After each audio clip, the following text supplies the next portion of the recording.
Coming up on today's podcast, some of the incredible ways that you can improve your eyesight naturally, and everything from wearing crazy goggles that shine infrared light into your eyes in the morning to Bates method techniques such as palming and sunning and even swinging, which might sound dodgy, but it's not, because all with the promise, and this may sound quite outrageous, the promise of improving your eyesight without glasses, to the extent that you will maybe reverse your myopia or your presbyopia and your eyesight will get better. I know it's a big promise.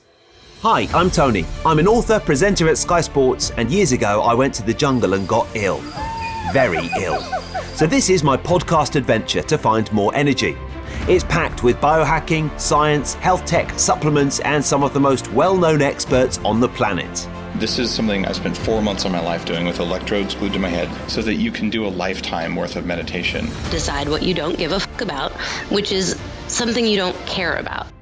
Some of it gets quite out there. I had some stem cells sent up to my house that I had stored, and then I injected myself with mannitol. And we even hack hangovers. Alcohol is poisonous. So is water and oxygen in the wrong dosage. So that's my podcast, Zestology. Live life with energy, vitality, and motivation. Yeah, welcome back. And I know it's big promises on this podcast about integral eyesight and natural eyesight, but Nathan Oxenfeld has done some incredible things with his own eyes. In 2011, he was wearing contact lenses in order to see clearly, and he had a restriction on his license saying that he required corrective lenses. His eyesight was really quite poor, and the difference between 2011 and 2019, when he started using Bates method techniques for eyesight and all sorts of different vision improvement programs, he doesn't need any glasses now, and he doesn't even drive either. So his own personal journey from blur to clarity has been quite remarkable. And I'm on my own personal journey from blur to clarity as well. You might have heard me talk about this on Zestology a little bit. My eyes are definitely worse than they used to be. And I've noticed that, it's partly because here I am doing this job that I absolutely love, but I spend a lot of time in front of screens rather than out in the sunlight. And I spend a lot of time looking at things very close to my eyes rather than much further away. And if you are looking at a screen right now, or you've looked at one of the last 10 minutes, you will love the first few minutes of this podcast, because we recorded it on Zoom. And as Nathan is talking to me, his eyes are going off into the distance. I'm like, what are you doing, mate? You'll hear what's happening. So Nathan Oxenfeld, a fantastic Zestology guest. I really hope you enjoy it. This is all about integral eyesight improvement on Zestology.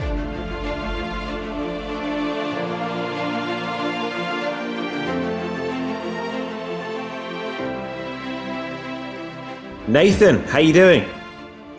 I'm doing very well, Tony. Thank you so much for having me. Excited. Yeah, me too. Really good to talk. I need to say before we go any further, there's the mother of all thunderstorms going on here in the UK at the moment. And for once, I mean, the weather can be pretty poor in here in London, but people might actually be able to hear it. That's how heavy the rain is. So if you're thinking, what's that weird noise in the background? It's just rain. Now, Nathan, very excited to talk to you because I am someone who has prided myself on my eyesight. And I have spoken about this on the podcast before, but I'm hoping you're going to be the one to sort me out. Awesome. Yeah, no, I was excited to see that this is actually a topic that you've already covered in a sense and chatted with some other natural vision educators. So yeah. Definitely. Oh yeah. And you know what I've really enjoyed chatting to people like Mir Schneider and Peter Gromwald, amongst others, is that they've always, and Jake Steiner, they've always got slightly different approaches actually. And I'm just really fascinated by the whole area. And I tell you why I'm really fascinated by it. And that is so many people wear glasses. And yet this world does not seem to be that big. No, not a whole lot of us in the natural vision world at the moment. It's like I go to these conferences and, there's maybe 40 or 50 or 60 people. And I mean, we're doing virtual conferences now because of the pandemic, which has definitely allowed more people to come. But it's a pretty niche realm. And I'm excited to be kind of at the ground roots of it, ground level, and hopefully more and more people keep learning about it. But I mean, obviously you think about this more than me, but it's just so extraordinary that it's such, we all sort of just accept our fate. Oh, we're in our, I mean, obviously I had, I'm not saying obviously, but I had incredible vision when I was young. It was very good. And I felt like it was excellent. And it's certainly not anymore. And everybody just says, oh, you know, you have glasses. That's what you do. You have glasses in your 40s. And I think, really, is there nothing we can do? But people do seem to accept their fate. There's a prevailing wisdom, and very few people, apart from brave outliers like yourself, seem to challenge it. Yeah, and actually, I might even say that you would be an exception, because I would say most people aren't even aware of their vision until it's already bad. Yeah. You were aware that it was actually really good, and you had pride in that. And most people, if they have good vision without glasses, that's just kind of the way it is. And they not necessarily take it for granted, but it's just, you know, don't really know anything other than that. So then when you notice some blur or some challenges with the vision, really becomes a part of your consciousness in a big way. And then that's when you start to seek out, well, is there some way to actually improve this or kind of take this into my own hands? Nathan, I don't know if my ears are going as well as my eyes, but your mic has just gone a little bit sort of garbly in the last couple of moments. Yeah. Is it better now? Yes, much better. Yeah. So like your storm in England right now, I live close to an airport, and they have these F-35 fighter jet. No way. Really? Yeah, I might mute my microphone if that comes back around. And wow, that's so unhelpful for a podcaster and sort of. But look, I mean, I've been digging into your stuff, and obviously, I contacted you a couple of months ago, and I'm fully on board with everything. I'm pretty much where do I sign? But where do you want to start? Is there an interesting story with your own eyes? Yeah, that's essentially how I got into this field, was for personal reasons, because I was wearing glasses from the age of 7 or 8 years old for myopia and astigmatism. And kind of like you said, I just accepted that as my fate. I just assumed that that was the way it was going to be until I died. I was going to be just wearing glasses and contacts every day. And I was fine with that. It wasn't really like a big issue for me, but I did have that, you know, foresight, so to speak, to start to look like, well, what about, you know, in my 50s and my 60s and my 70s, like what's going to be the state of my eye health then?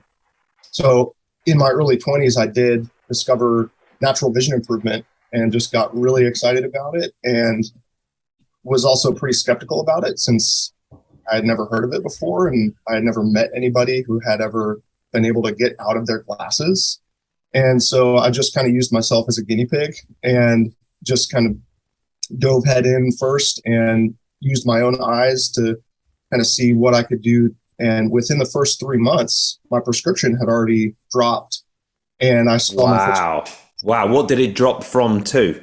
I was about -4 for myopia. And within the first 3 months, it was like a quarter or a half diopter weaker. So I was back to wearing like -3.75 or -3.5. That's great. I mean, you must have just thought, this is amazing.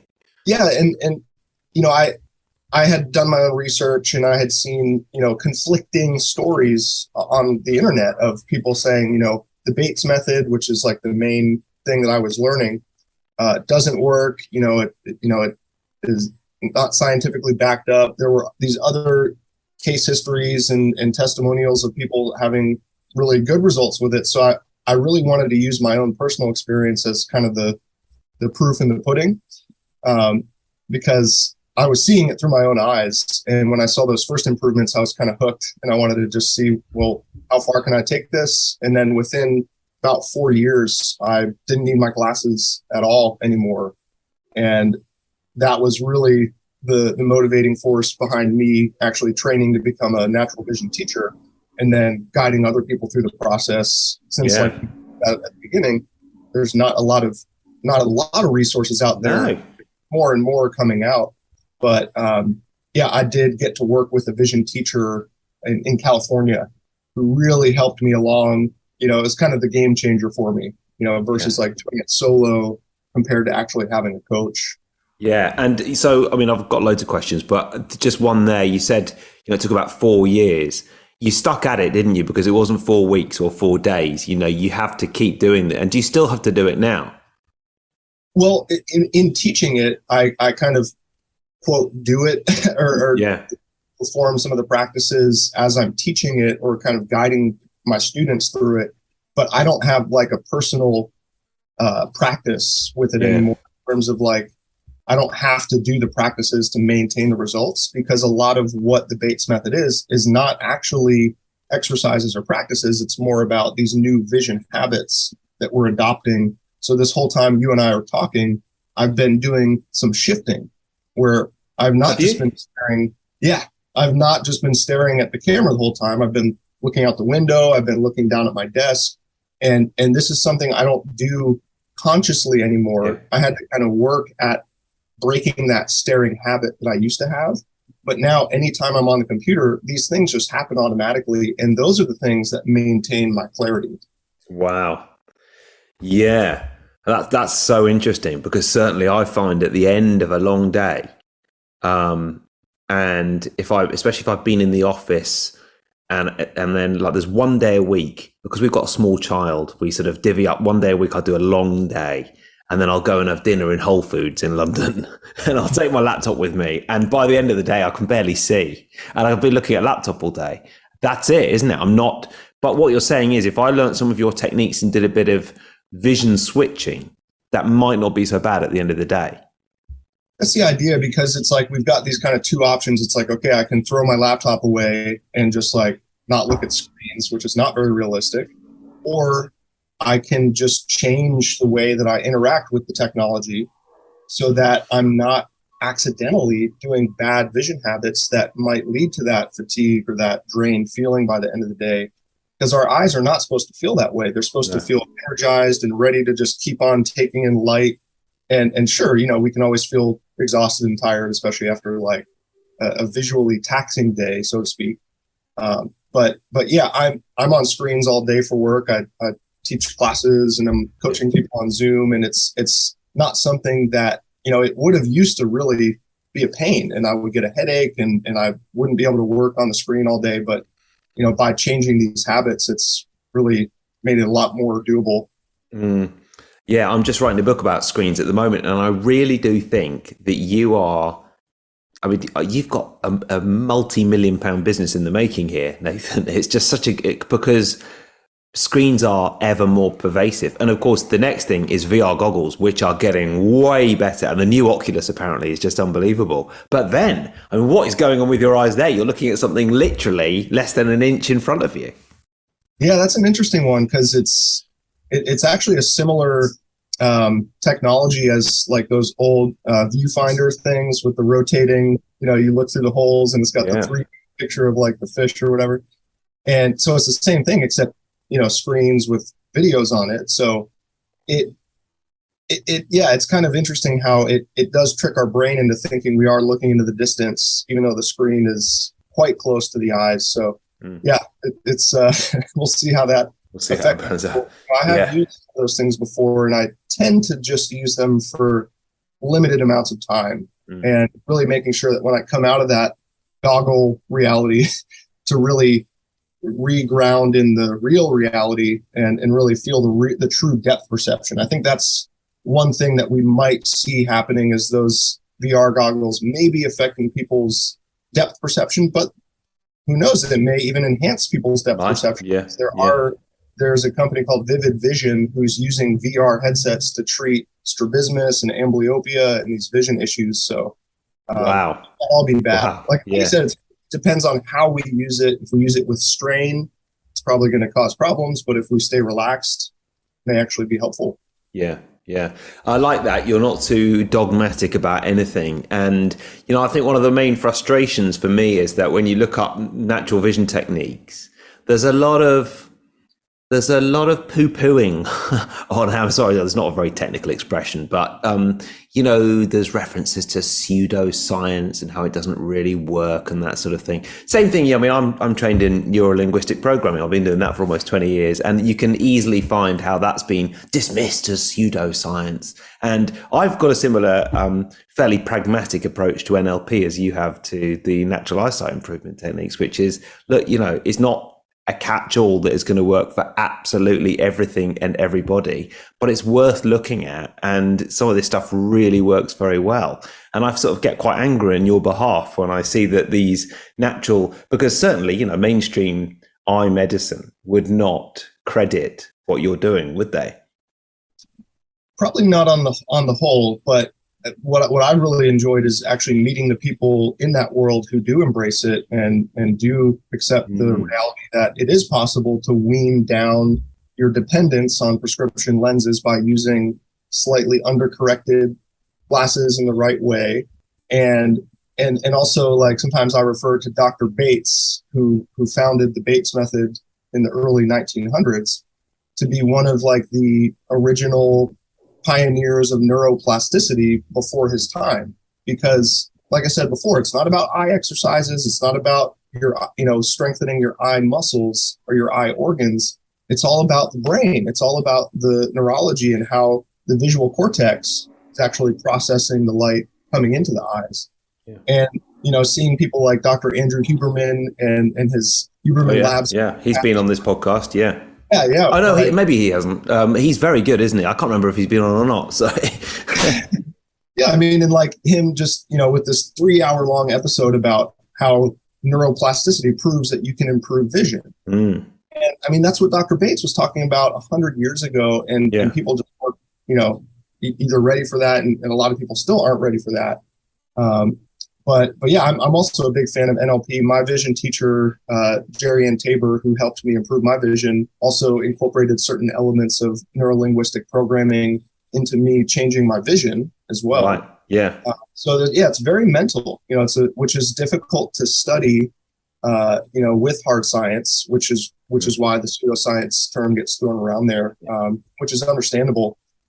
Because honestly, I do believe there is some, magic sauce in this as well. I like to, like you said, I'm not super pragmatic or dogmatic on either side. I like to really understand that Dr. Bates, it's just all facts and his research and his studies and, how he actually developed this method. So, I encourage anybody to really just go to the source of it and learn more about it. And that's the, why we've been having so much fun with our Better Eyesight podcast, because we're actually reading Dr. Bates's original articles from 100 years ago, month by month. Wow. So it's making it more accessible, because not everybody's going to go seek out this historical document and actually read through it. But you can just listen to it and kind of get it in your podcast feed. That makes it easier. Yeah, definitely. Interrupting this podcast for one moment to let you know that it is brought to you by my podcast partners and a scientific breakthrough in anti-aging and longevity. Age beautifully and feel younger with healthy hair, skin and nail growth by taking spermidineLIFE. Spermi your what? I know, spermidine. I mean, well, you've probably heard me talking about it now on this podcast. And studies have shown spermidine may transform your cellular health, cardiovascular function, and improve memory, immune function, and sleep by enhancing autophagy. spermidineLIFE is the only clinically tested spermidine supplement that promotes cellular health and longevity. And as you know, it is very popular in my house. We really do believe in the power of spermidine. I first heard about it when I interviewed Dr. David Sinclair, the absolute foremost expert on longevity. He's been on this podcast as well, and he's on the board of spermidineLIFE. And if you go to spermidinelife.us and use the code TONY20 at checkout, you will get 20% off. That is TONY20 at checkout. It's possibly time for you to try spermidine. Yeah, I know. It's just it's one of those names that you'll never forget. And if it helps you live 20 years longer or 20 years better at the end of your life, you won't forget it either. Now back to the show. So it's all about the Bates method. And I mean, I'm wondering if you could sort of talk us through the basics. I want to give us some stuff we can do now. And then tell us, obviously, the stuff that you can't necessarily do now, but the progression, what we can expect. And my specific issue, which I know a lot of people who listen to this podcast are going through, is Eyes have always been fine. They're not as good now. I think that's called presbyopia, where you're slightly long-sighted. And where I really notice it is the newspaper. And I like to get some of the newspaper, and I struggle to read that now unless it's really good light. And even then, I'm squinting a little bit. Absolutely. Yeah, and you're right that the official term, when you start to notice, at a certain stage in life, having trouble reading and focusing at the near point is presbyopia. And that's actually, the farsightedness or the long-sightedness. So usually it's the distance that's easier, and then it's time to look up close, and the eyes lack an ability to accommodate. So when your eyes are focusing the distance, they're kind of relaxed and rested. When you need to focus up close, your eyes must accommodate. So multiple things need to happen in order to focus the light on the retina at that distance. And so I'm definitely going to kind of tailor it to you, but also to the general audience. Yes, please. Yeah. The basics of the Bates method is, if you don't remember anything else from this conversation, it's just this one word, it's relaxation. Because, and you might understand this, Tony, when you're trying to read that newspaper, it might not feel relaxing, or it might feel the opposite. Like you have to try and really activate and force something to focus. And that's what I used to do when I couldn't see the board in the classroom as a kid, is I would squint and I would squeeze and I would really kind of do the opposite of relaxation. I would strain. And according to Dr. Bates, that's really the root cause of most vision problems is strain, whether it's physical strain that you can actually see on someone's face of the muscles manipulating, or what I love about Bates is he actually put more emphasis on the mental strain. Yeah, he's very ahead of his time. When was he alive? He was alive from 1860 to 1931. Wow, so far ahead of his time, 100 years ago. Yeah. And primarily based in New York City. But he did some traveling around the States and also went over to Europe, I think, at some times. But yeah, it's essentially comes down to this boiled down thing where strain is potentially the cause, and therefore the opposite of strain, which is relaxation, is potentially the solution. So, physical and mental strain versus physical and mental relaxation. So what I help people do, and people can actually try this out as they listen, is whenever you're looking at something that's not perfectly clear. So if you're farsighted, it might be something up close. If you're nearsighted like I was, it might be something far away. But just notice, observe your mind when you look at the blur, and see if you can identify some strain happening, whether it's a physical body scan of like, where am I tensing my muscles right now unnecessarily?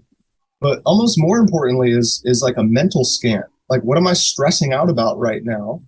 What am I anxious about? Is there some fear connected with the blur?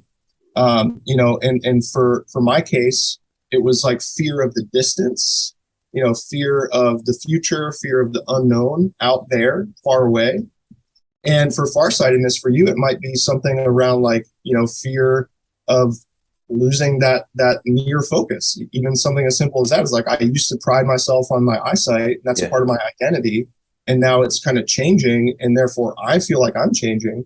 And so it's your vision and your eyesight is like so linked with your identity and your personality and your life experience. So it that's like an easy starting point, is just to start to pay some attention to the thought process behind it.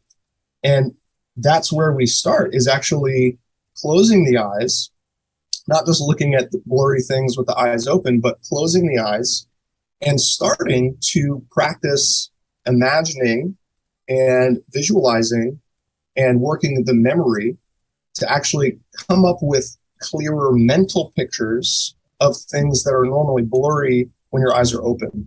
Oh, wow. So for me, I would close my eyes and I would think of like a letter or my name or a number. And since I was myopic, what that meant in my mind was it would bring the mental picture very close to my face, and it would make it very large, because that was like my comfort zone.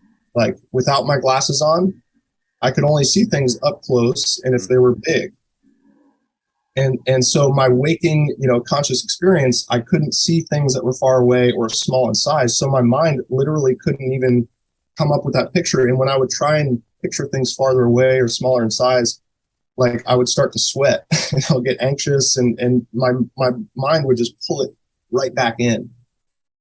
And I found that in certain cases of farsightedness, it's kind of the opposite, where there's almost this kind of recoiling and you kind of resist imagining things being up close. This all depends on the person, obviously. Yeah. But I'm just so intrigued of how the mental side is so wrapped up in this. And what I found in my students is that when my nearsighted students get better at picturing smaller letters at farther distances with their eyes closed, when they open their eyes back up, if they're relaxed enough, they get clear flashes and they physically, literally see the smaller lines on the eye chart at farther distances. And then same thing with the reading cards for my farsighted students. I'll have them picture, Bates called it microprint or diamond type. It's like size 2 or size 4 font on Microsoft Word. Wow. And just by doing that with the eyes closed in a relaxed way, breathing, maybe even stimulating that parasympathetic nervous system to kind of avoid that, tension stress response, opening up and being able to see the details on the page up close. So that's why earlier I said it's not eye exercises. I'm not teaching people how to like lift weights with their eyes and do reps. We did talk about shifting earlier of like looking at the screen and out the window and back and forth, but it needs to be done in a very relaxed way to work. Yeah. So, wow. But you asked about the progression. That's a lot of the stuff that I teach people at the beginning to like really just focus on relaxation. Yeah. Like that everybody needs that. Everybody in this stressful world needs more relaxation, not just for their eyes, but for everything. Yeah. But then there is a progression through the vision training into what I call fusion. So that has to do with the left and right eyes, teamwork, and depth perception, like we were talking about earlier. And then that leads into vision building. And that's where we really work with the eye charts and the reading cards to really stimulate better vision without glasses at distances that normally would be challenging. And so there is kind of a blueprint or kind of a, I call it the 3 phases. Everybody starts in phase 1 and then we move through phase 2 and phase 3. So that was helpful for me to have some kind of path to follow. Yeah. If you look up the Bates method online, and even if you look up my videos, it can be a little overwhelming of like, well, where do I start? Yeah. What do I do? There's so many options here. Yeah, no, that's nice. That's nice. And that's encouraged me to dig into your work more. And actually, just what you were saying about relaxation, there's no doubt that my eyes are better after a couple of weeks holiday. Right. And I mean, part of it is not looking at screens for however many hours a day, but part of it is just relaxation, I'm sure. Yeah. And then relaxation. Yeah. Just kind of break. Of course it is. Yeah. Yeah. And actually, when I come to think of it, I've sort of quite often get these pressure headaches on the front of my head, which is probably linked to vision as well. I'd never really sort of made the link, but it probably is, isn't it? For that, anytime headaches and migraines are actually some of the first things that my students notice, like before they see their eyesight, like their visual acuity getting sharper. Yeah. They'll usually notice like, wow, I used to get these headaches and now I don't. Or, wow, I used to not really have very good depth perception, but now I'm having this interesting like experience with 3D vision. And so that's a good point where there are these other side effects or positive benefits that come before you might get that clear flash, or you might start seeing 20/20, for example. And I think that might be a reason why some people don't stick with it like I did for those 4 years, because they're just focusing on the visual acuity and they're maybe not tracking the other positive changes that are happening with their vision. And it's not their fault, because we go to the eye doctor, the visual acuity is usually the only thing that's getting tested. And so that's what we think of as our vision. It's how the the acuity works. But there are, so many other things. So palming is definitely one of my go-to practices if I ever do start to feel a headache coming on. Very simply, creating that heat and friction by rubbing the palms together. And then, So you're rubbing your palms together and then putting them over your eyes. Yeah. And it's not about like putting pressure on the eyes, which you might want to do because it kind of feels good, especially like my partner, sometimes she gets that migraine over one eye and she wants to kind of rub that eye and put pressure on it. But we want to avoid touching the eyes. It's just about blocking all the light. So show me, you're just putting both your palms over your eyes like that. And it's kind of like an upside down V. So I create that angle so that my nose is open to breathe. I'm not like, some people put their hands straight up while their fingers pointing straight up, but that kind of blocks the nose. So if the hands are at like a 45-degree angle, the fingers of one hand can lay over the fingers of the other hand over your forehead. And then the heel of your palm kind of rests on your cheekbone, and it fits pretty perfectly. It's almost like it's meant to like seal off the eyes from the light and the world and just take that moment to create that darkness. Yeah. Yeah. Very nice. Even just doing that can kind of reset the visual system. But like we were just talking about a minute ago, that's a really good opportunity for people with visualization because you can't physically see anything. So what else are you going to do? And right. Movies and that's where a lot of the fun happens is on that inner game. Yeah. Inner eye game. So, right. I've got a few questions for you then. You mentioned eye exercises and how that's not really what you're not, it's not heavy lifting. It's sort of the opposite of that. I've been using one of these apps which tracks your eyes and it sort of gets you to do, for want of a better word, exercises where you look up and down and side to side. Mm-hmm. And it's just a couple of minutes at a time. Are you saying that's not a good idea, or is that part of the Bates method? I would say if you finish that app with some palming, then that would be great. Right. So the more kind of active things like I'm also a yoga teacher. So I also do like to teach the yogic eye movements where you do your vertical, horizontal, clockwise, counterclockwise. But it all comes down to the intention. What kind of energy are you bringing into that? Are you doing it with a lot of tension and strain, or are you moving your eyes in a very relaxed way? And then are you finishing it with some dedicated relaxation time?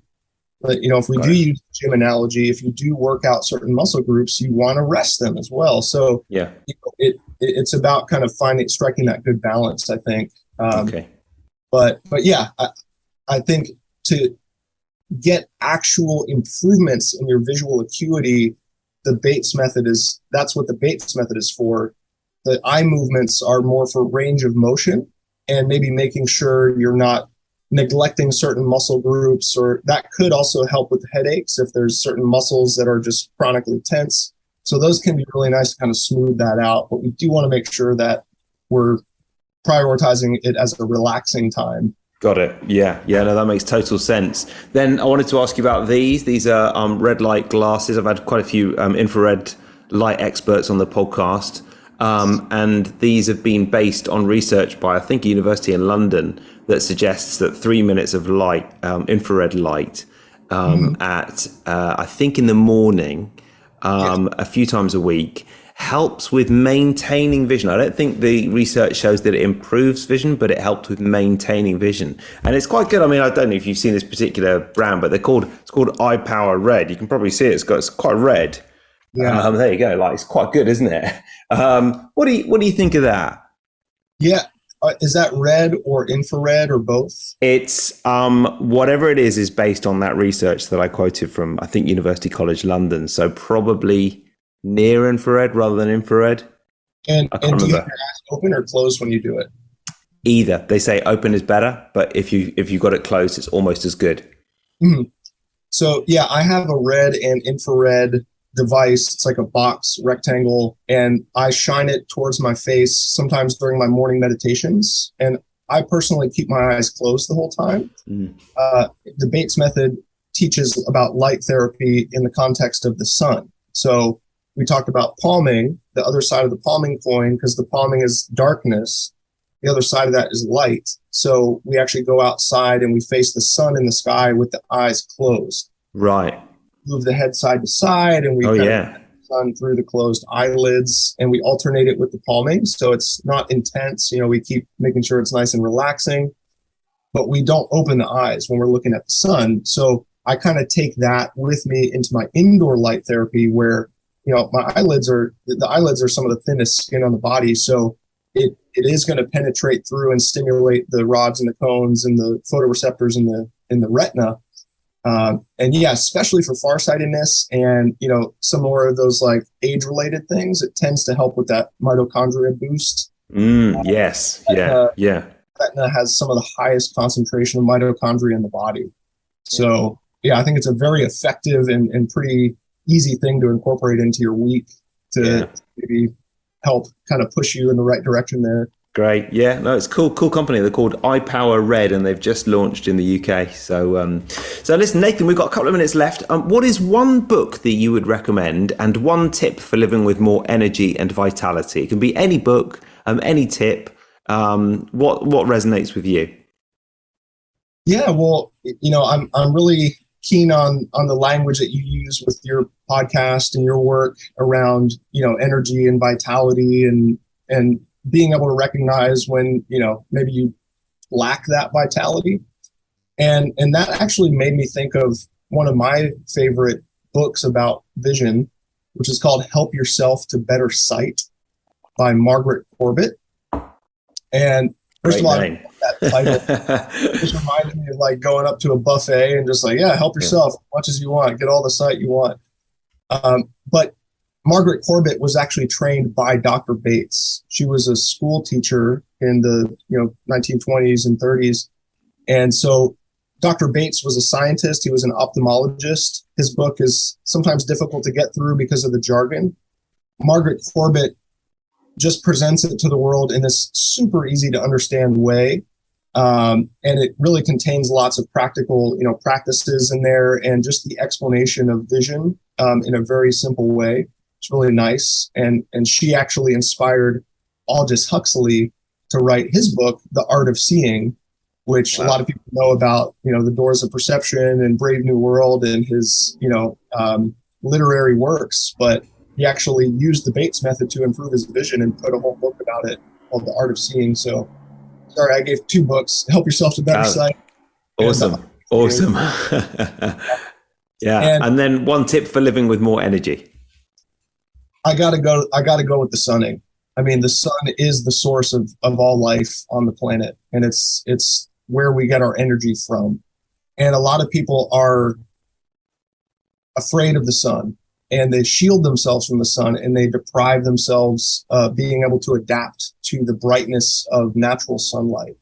So I would say if you can, early in the morning, before the sun has gotten too high in the sky, and so Dr. Huberman calls that the low solar angle. So, closer to sunrise, the better, but you just go outside, nothing between you and the sun. So no glasses, no contacts.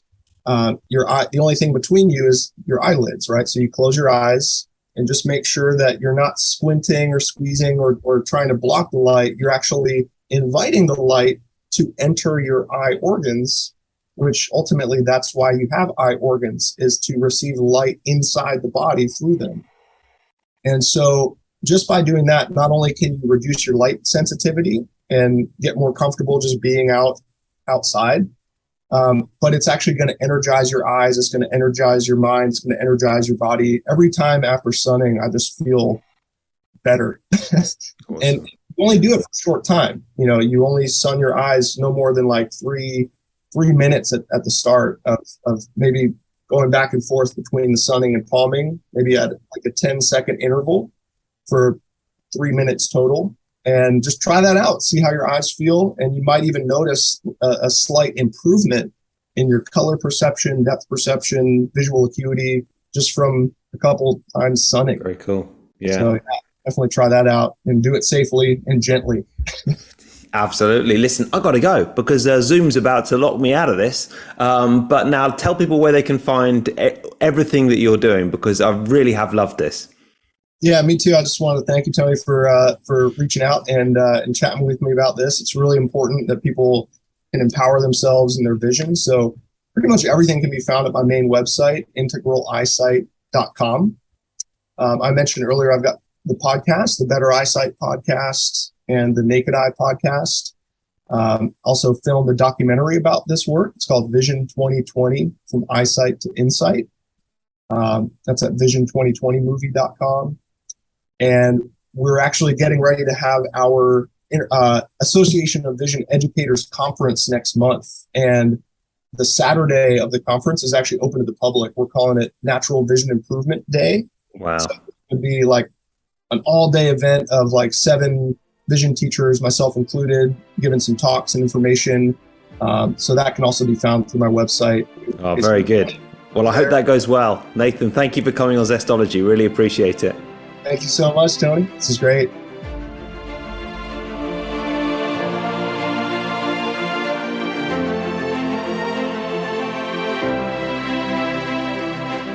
That is it for today's podcast. Thank you for listening. As always, if you'd like to get in touch, then you're very welcome to. And if you want to listen to some past episodes, I've had some fantastic podcasts on recently. Last week was all about sober living and almost sober living with Sassy Sober Mum from Instagram. And the one before that was all about spermidine. And they are my podcast partners today. Spermidine in model organism studies has shown improvements in resetting the circadian rhythm in mice. This is really significant for sleep. Spermidine has also showed an improvement in sleep, plus decreased sleep latency in other animal studies. Many customers report improved deep sleep scores after supplementing with spermidine. There are current trials ongoing regarding spermidine and sleep in humans, and I await them eagerly, and all of which is a way of saying that sleep isn't really one of the things that they sell spermidine for and spermidineLIFE for. But I've spent ages looking at the studies around spermidine and sleep. Honestly, when I get the bit between my teeth, I thought there was one night and my wife was out and I just spent hours Googling all these studies. And what's going to be really interesting is that there's a lot more studies coming out. But spermidineLIFE is the way to go. If you want to go to spermidineLIFE.us for longevity, autophagy, and potentially sleep as well. And just ask Dr. David Sinclair, who's come on my podcast before, and listen to the Spermidine podcast I recorded a couple of weeks ago as well. Use the code TONY20 for 20% off. Okay, so it's spermidineLIFE.us. Use the code TONY20 for 20% off. If you've got a spare hour, I recommend Googling spermidine and sleep, because it's an emerging field, that's for certain. Spermidine and autophagy, loads of studies, really fascinating as well. But it's just so interesting that really what you've got is a load of anecdotal evidence from people who take spermidine saying, I sleep really well when using this. And then experts saying, oh, well, we'd better do some studies on that as well. SpermidineLIFE.us, use the code TONY20 and let me know how you get on. That is it. Thanks for listening. See you next time.